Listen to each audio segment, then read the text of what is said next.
Good afternoon student. आज हम करेंगे transpose of a matrix. Transpose क्या होता है? किसी मैट्रिक्स के, कोई भी आपके पास मैट्रिक्स है, सपोज करो ए मैट्रिक्स है, उसके जब मैं रोज और कॉलम्स क्या कर देती हूँ, रोज और कॉलम्स इंटरचेंज कर, मतलब कि रोज को कॉलम बना देती हूँ, कॉलम्स को रोज बना देती हूँ, तो वो क्या बन जाता है? Transpose of a matrix. जैसे मैं एग्जांपल ले लूँ,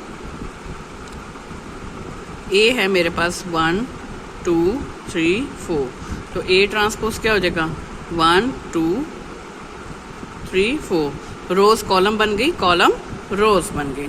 उसी में से निकलता है skew symmetric matrix. Skew symmetric matrix क्या है? अगर हम मैट्रिक्स का ट्रांसपोज ले तो वो मैट्रिक्स दोबारा से बन जाए, वही मैट्रिक्स दोबारा से बन जाए। स्क्यू सिमेट्रिक, जब हम मैट्रिक्स का ट्रांसपोज लें तो नेगेटिव आ जाए, तो क्या आ जाए? नेगेटिव में आंसर आए, मतलब कि मैट्रिक्स का साइन बदल जाए। साइन क्या आ जाए? नेगेटिव। प्लस है तो माइनस हो जाए, माइनस है तो प्लस। अब आपके पास नेक्स्ट क्वेश्चन है, given that a is equal to 1 2 3 4, b is equal to 3 1 4 5, तो a प्लस बी ट्रांसपोज निकालो। हमने ऊपर डिनोशन देखी है, a डैश या a ट्रांसपोज, a टी से। a ट्रांसपोज को किससे डिनोट करते हैं? a डैश या फिर a टी से। तो अब हमने यहाँ पे निकालना है a प्लस बी ट्रांसपोज। तो इसके सोल्यूशन में क्या होगा? सबसे पहले तो मैं a प्लस बी लिखूंगी। 1 2 3 4 प्लस 3 4 1 5। अब इनको करते हैं हम ऐड।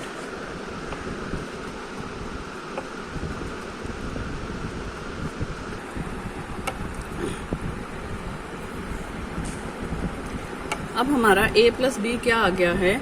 4 3 7 9।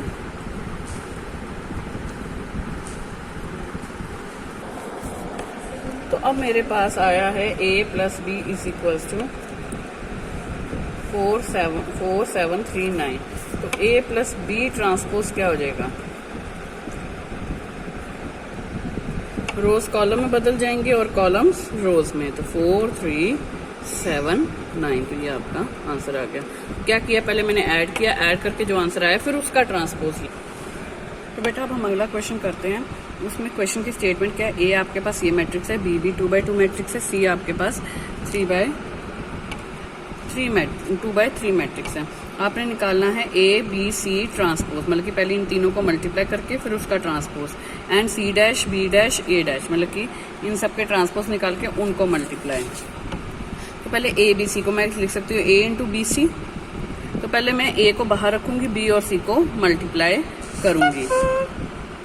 बी और सी को क्या करूंगी? मल्टीप्लाई। तो वही है, ऑर्डर चेक करेंगे कि क्या ये पॉसिबल है। तो ये 2x2 मैट्रिक्स है, ये 2x3 मैट्रिक्स है, 2 और 2 मैच करके तो ये 2x3, सॉरी ये मैट्रिक्स पॉसिबल है, तो आंसर भी हमारा 2x3 मैट्रिक्स में आएगा। तो वही कि हमने 3 into 1 minus 1 into 0, 3 into 0 minus 1 into 1, 3 into 1 minus 1 into 1, minus 2 into 1 5 into 0, minus 2 into 0 5 into 1, minus 2 into 1 plus 5 into minus 1। अब आंसर क्या आ जाएगा अंदर? 3 plus 0 minus 2 plus 0 0 minus 1 5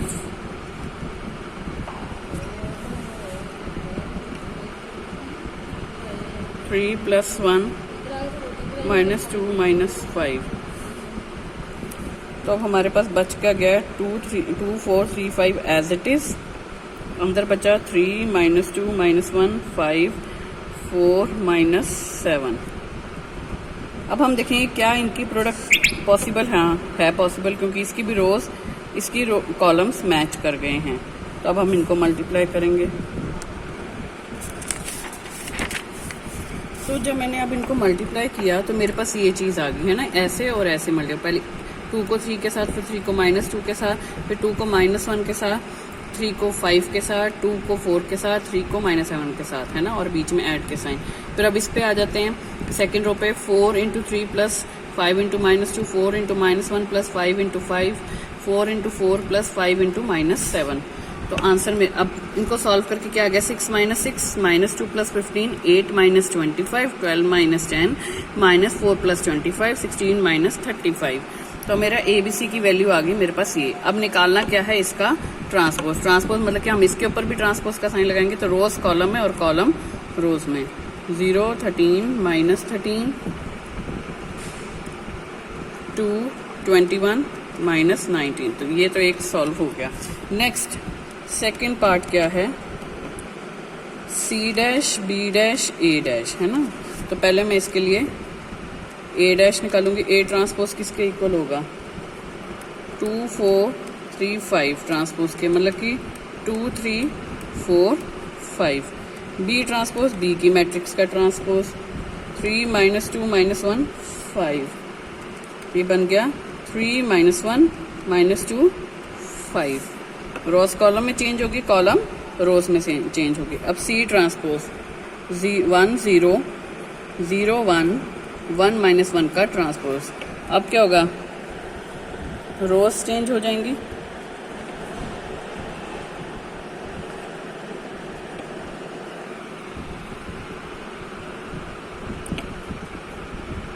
one 0 1 0 1 minus 1। Obviously इसका पहले 2/3 का ऑर्डर था, तो अब 3/2 हो जाएगा। 2/3 से क्या बन गया, ये 3/2।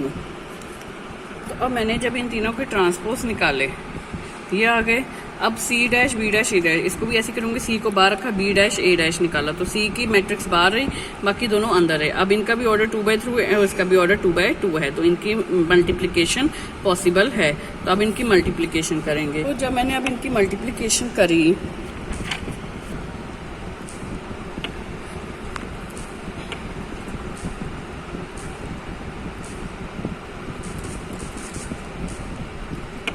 तो जब मैंने अब इनकी मल्टीप्लिकेशन करी,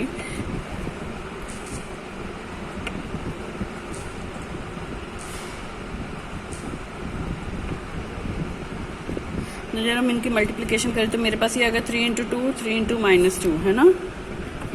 3 into 2 3 into minus 2, minus 2 into 3 लिख लो। 3 इंटू 4 प्लस 5 इंटू माइनस 2। वैसे -1 को 2 से किया, फिर 5 को 3 से किया, -1 को 4 से किया, 5 को 5 से किया। तो मेरा आंसर क्या बच गया, ये आ गया answer 6 minus 6 12 minus 10 4 minus 4 plus 25 minus 2 plus 15। तो मेरे पास ये आ गया। अब इनको मल्टीप्लाई करेंगे। पहले देखेंगे ये कितना बना, 3/2 2/2 पॉसिबल है ना, पॉसिबल है। तो ये 3/2 की मैट्रिक्स बनेगी।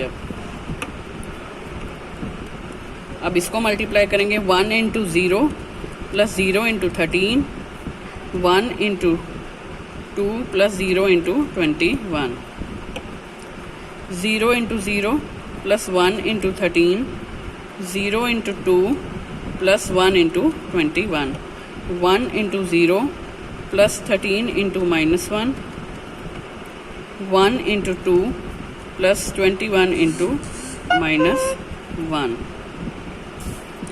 तो सॉल्व करके क्या आ गया, 0।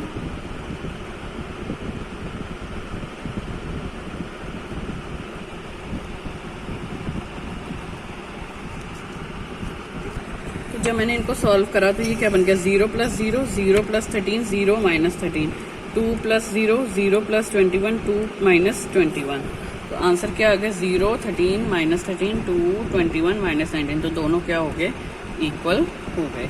तो हमने इन दोनों की वैल्यू निकाली। मल्टीप्लाई के लिए क्या किया, अगर हमने इनको करना था तो पहले इनके ट्रांसपोज निकाले, इसके ट्रांसपोज निकाल के फिर हमने इसको ब्रैकेट में रख दिया, पीछे वाली दो को उनको मल्टीप्लाई किया। उसके बाद जो आंसर आया उससे मैंने C डैश को मल्टीप्लाई किया। C डैश को मल्टीप्लाई करने के बाद मेरा आंसर ये आ गया, दोनों आंसर सेम आ गए। तो हमने इससे क्या देखा कि मैं अगर ABC का ट्रांसपोज लूँ और C dash B dash A dash लूँ तो वो दोनों इक्वल आते हैं। मतलब क्या हुआ, इससे मुझे क्या मिला, दिस इम्प्लाइज कि अगर मैं पूरे तीनों मैट्रिसेस की मल्टीप्लिकेशन करके उसका ट्रांसपोज लूँ तो वो किसके इक्वल होता है, C dash B dash A dash. मतलब कि पीछे वाली आगे आ जाती हैं, पीछे वाली आगे आ जाती है, उसका ट्रांसपोज आगे आ जाता है। पीछे वाली मैट्रिक्स C बाद में लिखा था तो C सबसे पहले आ गया, B तो बीच में ही रहेगा, ए पहले था तो ए का ट्रांसपोज बाद में आ गया, बाकी ट्रांसपोज में उल्टा हो जाएगा, पीछे वाली मैट्रिक्स का ट्रांसपोज आगे आ जाएगा। Okay, thank you.